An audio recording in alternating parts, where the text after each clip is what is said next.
जी।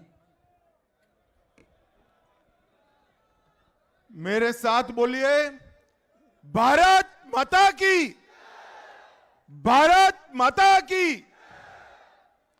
ये टीवी वाले जरा सेट कर कर बैठ जाओ भैया जरा।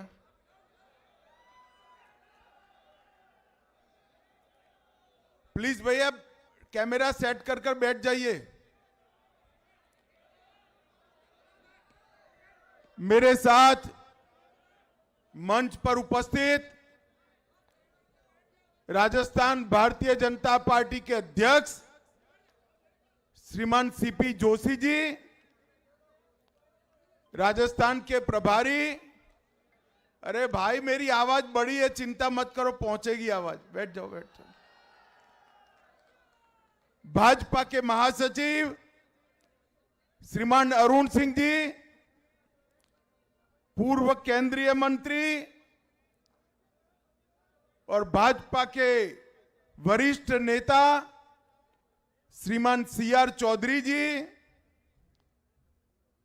जिला अध्यक्ष नागौर देहात श्री गजेंद्र सिंह जी, जिला प्रमुख नागौर भगीरथ जी, श्री देवीलाल जी, श्री विजेंद्र सिंह जी, डॉक्टर रजनी गावड़िया जी, और आज जिनको जिताने के लिए मैं नावा में आया हूं, भारतीय जनता पार्टी के प्रत्याशी श्रीमान विजय सिंह चौधरी जी। आ गया हो विजय सिंह जी।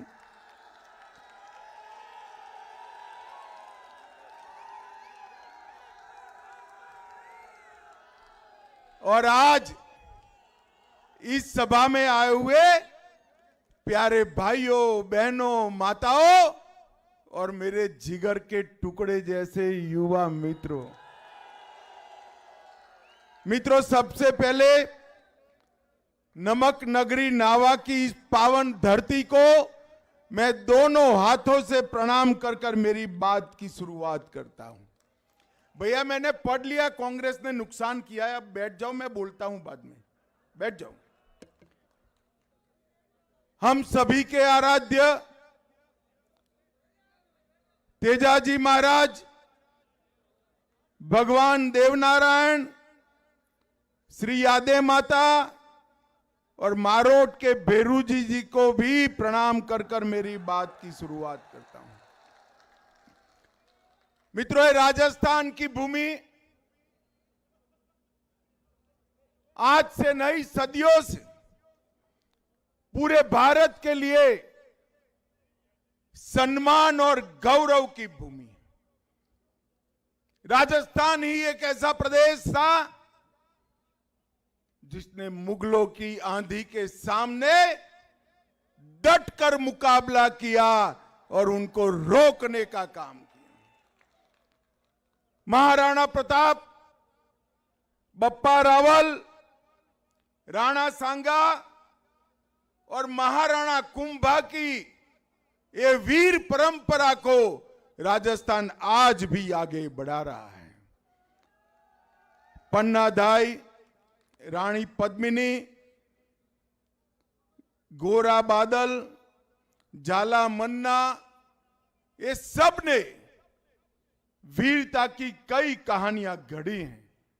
और आज भी जब भी देश की रक्षा का सवाल आता है, यही जाट बेल्ट से जवान सीमा पर जाकर भारत माता की रक्षा करने का काम करते हैं।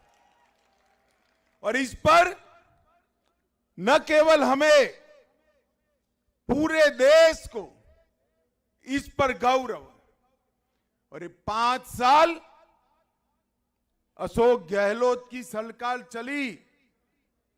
अशोक गहलोत की सरकार ने ये वीर भूमि को तबाह करने के में कोई कसर नहीं छोड़ी।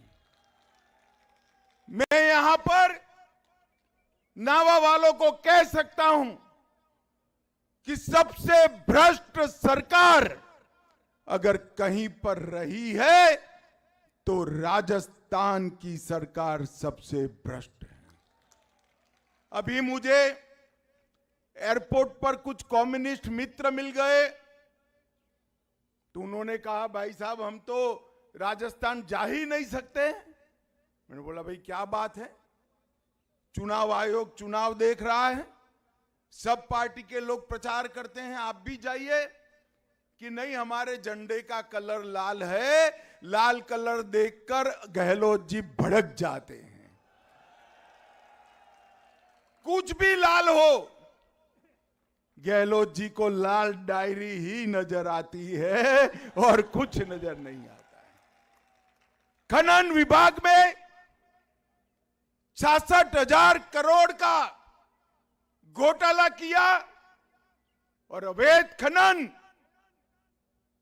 उस सीमा तक बढ़ा कि एक संत ने अपने आप को जलाकर भूमि की रक्षा के लिए जान दे देनी पड़ी। फिर भी गहलोत साहब की नींद नहीं उड़ती। 66,000 करोड़ का घोटाला, उदय सागर झील में 2,000 करोड़ का घोटाला, शिक्षा मंत्री के सामने ट्रांसफर में पैसा लेने का आरोप लगना, देश में कहीं नहीं हुआ। सचिवालय में 2 करोड़ और किलो में सोना मिलने की घटना देश में कहीं नहीं हुई। अरे गहलोत जी शर्म करो, शर्म करो। जिस सचिवालय में आप बैठते हो, आपके नीचे, आपके नाक के नीचे 2.5 करोड़ रुपया और 1 किलो सोना जब्त होता है। आप किस प्रकार की सरकार चला रहे हो? माताओं, भाइयों, बहनों, काली सिंह बांध के नाम पर 200 करोड़ का घोटाला, गरीबों के राशन में 100 करोड़ का घोटाला, वृद्धावस्था के पेंशन में 450 करोड़ का घोटाला, और घोटालों की सीमा यहां तक बढ़ गई कि अब जांच करने वाले भी कहते हैं छोड़ दो भाई, जहां हाथ डालते हैं वहां से घोटाला निकलता। नावा वालों बताओ, ये भ्रष्टाचारी सरकार को दूसरा मैंडेट दे सकते हैं क्या? जोर से बोलो, दे सकते हैं क्या? राजस्थान में सबसे बड़ी समस्या गांव दाणी के अंदर पीने का पानी पहुंचाने की मोदी जी ने समग्र देश के लिए योजना बनाई कि हर गरीब के घर में, हर व्यक्ति के घर में नल से जल पहुंचाएंगे। परंतु यहां पर जल जीवन मिशन के नाम पर 20,000 करोड़ रुपया खा गए, लोगों के घर में पानी नहीं पहुंचने दिया। मैं आज आपको गारंटी देकर जाता हूं, कमल फूल की सरकार बना दीजिए। ये डबल इंजन सरकार 2.5 साल के अंदर राजस्थान के हर घर में नल से जल पहुंचाने का काम करेगी। माताओं, भाइयों, बहनों, अशोक गहलोत जी को कांग्रेस के उनके प्रशंसक जादूगर कहते हैं। जादूगर तो है ही भाई, कुछ तो है। कोई मुख्यमंत्री ऐसे जादू नहीं कर सकता। देखिए साहब, इन्होंने जादू कर कर राजस्थान में बिजली घूल कर दी, पूरे देश भर में बिजली मोदी जी ने घर घर पहुंचाई। यहां सबसे ज्यादा कटौती राजस्थान में होती है। स्वास्थ्य की सुविधाएं जो वसुंधरा राजे सरकार में बहुत आगे बढ़ी थी, इसको घूम करने का काम ये अशोक गहलोत सरकार ने किया है। रोजगारी भी घूम कर दी, कानून और व्यवस्था भी घूम कर दिया। अब इतनी सारी चीजें तो कोई जादूगर ही घूम कर सकता है और कोई नहीं कर सकता है। भाइयों और बहनों, चाहे बिजली देनी हो, स्वास्थ्य सुरक्षा ठीक करनी हो, या कानून और व्यवस्था की स्थिति ठीक करनी हो, ये काम केवल और केवल कमल फूल की सरकार कर सकती है। भाजपा सरकार कर सकती है। और मित्रों, एक वर्ल्ड रिकॉर्ड कांग्रेस सरकार ने बनाया है, पेपर लीक करने का रिकॉर्ड। हर साल 3 पेपर लीक हुए। प्रदेश में पब्लिक सर्विस कमीशन का हर पेपर लीक होता है। 4 साल में 14 से ज्यादा पेपर लीक हुए। लाखों युवाओं के भविष्य पर प्रश्न चिन्ह लगाने का काम किया है। कांस्टेबल भर्ती का paper leak, high court LDC की भर्ती का पेपर लीक, एसआई भर्ती का पेपर लीक, चिकित्सा अधिकारियों का पेपर लीक, सीएचओ का पेपर लीक, लाइब्रेरियन भर्ती का paper leak, JEN civil degree का पेपर लीक, वन रक्षक भर्ती का पेपर लीक, बिजली विभाग के तकनीकी हेल्पर का पेपर लीक और द्वितीय श्रेणी के शिक्षक की भर्ती का पेपर भी लीक किया। और गहलोत साहब कुछ नहीं बोलते। गहलोत जी एक पेपर के लिए एक युवा 2.5-3 साल कठोर मेहनत करता है। कई लोग ट्यूशन की फी भी देते हैं और आप पेपर लीक कर कांग्रेस पार्टी के चट्टे बट्टे को रोजगारी देते हो। शर्म आनी चाहिए गहलोत जी, आपको शर्म आनी चाहिए। मैं आपको बताना चाहता हूं, आप कमल फूल की सरकार लगा दीजिए। आने वाले दिनों में हम ऐसी व्यवस्था करेंगे कि राजस्थान में एक भी पेपर लीक नहीं होगा। ऐसी व्यवस्था भारतीय जनता पार्टी करेगी। मित्रों, तुष्टीकरण की राजनीति गहलोत जी ने सारी सीमाएं लांघ दी है। 19 में टोंक में हिंसा हुई, 20 में डिंगरपुर में, 21 में बारा में, 21 में झालावाड़ में, 22 में करौली में, 22 में जोधपुर में, छाबड़ा, भीलवाड़ा, करौली, जोधपुर, चित्तौड़गढ़, नौहर, मेवात, मालपुरा और जयपुर, इस सभी जगह कौमी दंगे हुए हैं। और उदयपुर में दिन दहाड़े कन्हैयालाल तेली का सर काटकर इन लोगों ने हत्या कर दी। मैं पूछना चाहता हूं, गहलोत जी आप क्या कर रहे हो? कन्हैयालाल तेली का सर काट दिया, आपने क्या किया? रामनवमी और महावीर जयंती पर प्रतिबंध लगा दिया।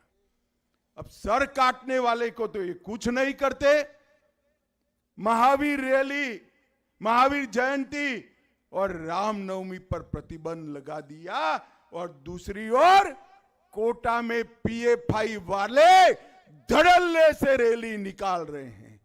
भगवान भला करे मोदी साहब का, इन्होंने निर्णय कर ये पीएफआई को बैन लगाकर जेल में डालने का काम ये भारतीय जनता पार्टी की सरकार।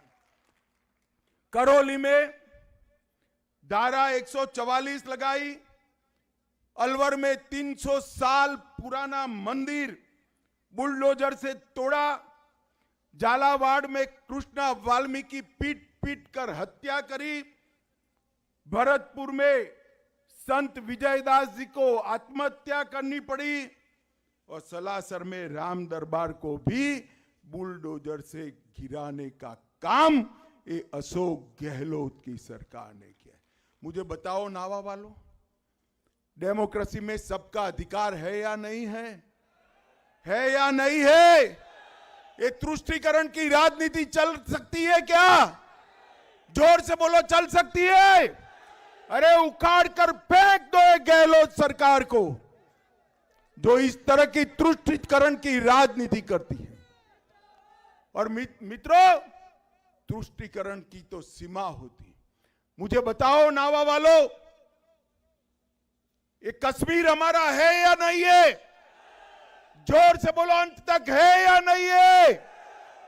धारा 370 हटनी चाहिए थी या नहीं हटनी चाहिए थी? धारा 370 हटाने के लिए उनकी तो हिम्मत नहीं चली। कलेजा चाहिए, कलेजा। उनमें कलेजा नहीं था।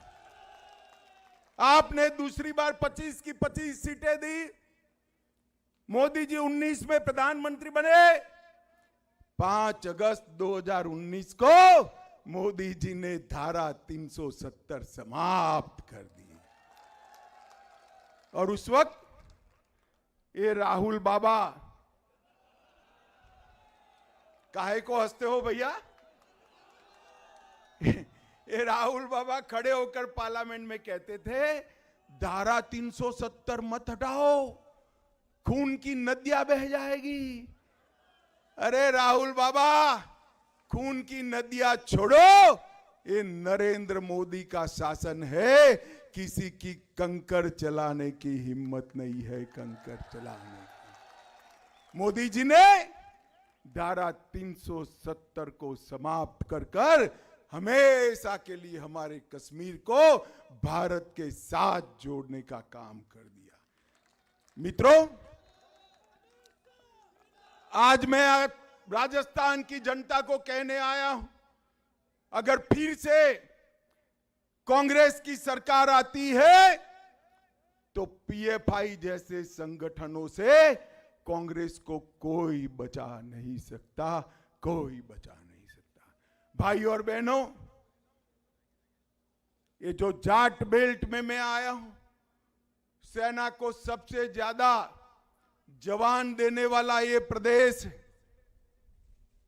कितने सालों से सेना के जवान मांग करते थे कि 1 रैंक 1 पेंशन दीजिए। कांग्रेस पार्टी नहीं सुनती थी। मोदी जी ने 1 रैंक 1 पेंशन देकर एक मुश्त 40,000 करोड़ रुपया सेना के जवानों के बैंक अकाउंट में डालने का काम मोदी जी ने किया। मित्रों, आज मैं कहने आया हूं कि ये सरकार राजस्थान को अन्याय करने वाली सरकार। और गहलोत साहब, मेरी बात आप तक जरूर पहुंचेगी। एक बात का जवाब राजस्थान की जनता आपसे चाहती है। 2004 से 14 में राजस्थान में जो सरकारें थी, ऊपर आपकी सरकार थी, सोनिया मनमोहन की सरकार थी।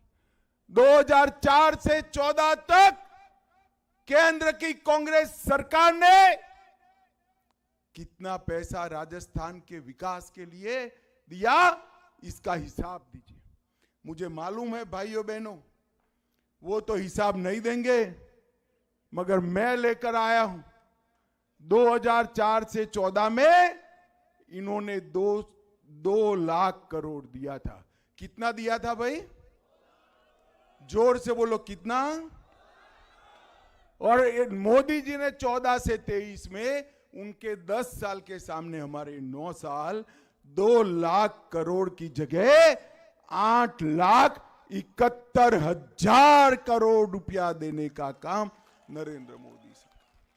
और ये तो मैं सिर्फ डिवोल्यूशन और ग्रांट इन एड की बात करता हूं। इसके अलावे 6 लाख करोड़ रुपए का अलग अलग project, national highway, airports, petroleum की रिफाइनरी, रोड, रेलवे, ये सारे 6 लाख करोड़ के प्रोजेक्ट दिए। और ये 9 साल में राजस्थान को 14 लाख करोड़ रुपया मोदी जी ने देने का काम किया है। माताओं, भाइयों, बहनों, मोदी जी ने 9 साल के अंदर ढेर सारे गरीबों के लिए भी काम किया है। मैं आपको बताना चाहता हूं, 80 लाख राजस्थान के किसानों को हर साल 6,000 रुपया मोदी जी ने भेजकर 17,000 करोड़ रुपया राजस्थान के किसान के बैंक अकाउंट में डालने का काम किया। आयुष्मान भारत योजना 1,10,00,000 लोगों को 5 लाख तक का सारा खर्चा आज नरेंद्र मोदी सरकार उठा रही है।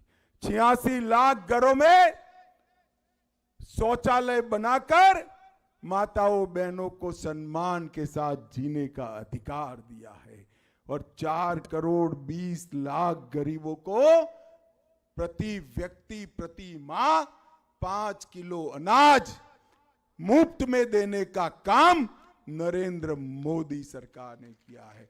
और अभी अभी मोदी जी ने घोषणा की है कि 5 किलो मुफ्त अनाज की योजना और 5 साल तक चलने वाली है। मित्रों, 68 लाख माताओं बहनों को गैस का सिलेंडर दिया, 18 लाख गरीबों को घर देने का काम किया। और नावा वालों बताओ, आप सभी को कोरोना का दोनों टीका लगा है या नहीं लगा है? जरा जोर से बोलो, लगा है या नहीं लगा है? मोदी जी ने 200 करोड़ टीका लगाकर पूरे देश को कोरोना से सुरक्षित करने का काम नरेंद्र मोदी जी ने किया है। नावा वालों, अंत में मैं एक ही बात कहना चाहता हूं। मैं तो एक निमंत्रण देने के लिए भी आया हूं। आप मुझे बताओ, अयोध्या में राम मंदिर बनना चाहिए था या नहीं बनना चाहिए था? 550 साल से ज्यादा समय से प्रभु श्री राम अपमानित अवस्था में थे। 70 साल से कांग्रेस पार्टी राम मंदिर को लटका रही थी, अटका रही थी, भटका रही थी। मोदी जी ने इसका भूमि पूजन किया और 22 जनवरी 2024 को इसकी प्राण प्रतिष्ठा भी मोदी जी करने वाले हैं।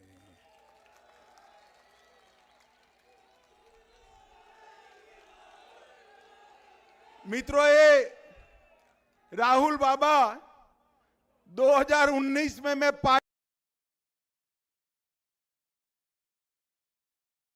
मंदिर वहीं बनाएंगे, तिथि नहीं बताएंगे। अरे राहुल बाबा, अब तिथि तय हो गई, क्या कहना है? क्यों मूल सील गया है? वो तो नहीं जाएंगे, मगर नावा वालों, चुनाव के बाद आप अयोध्या का टिकट करा दो, राम लल्ला भव्य मंदिर में विराजने वाले हैं। माताओं, भाइयों, बहनों, एक कांग्रेस पार्टी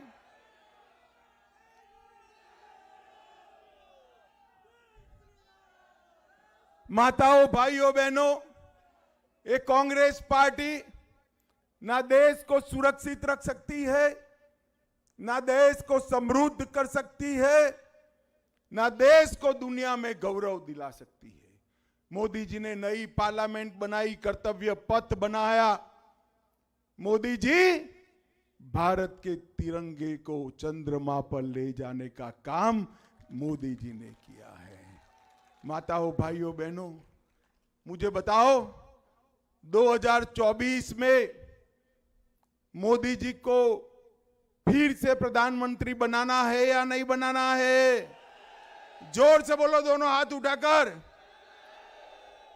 23 में राजस्थान में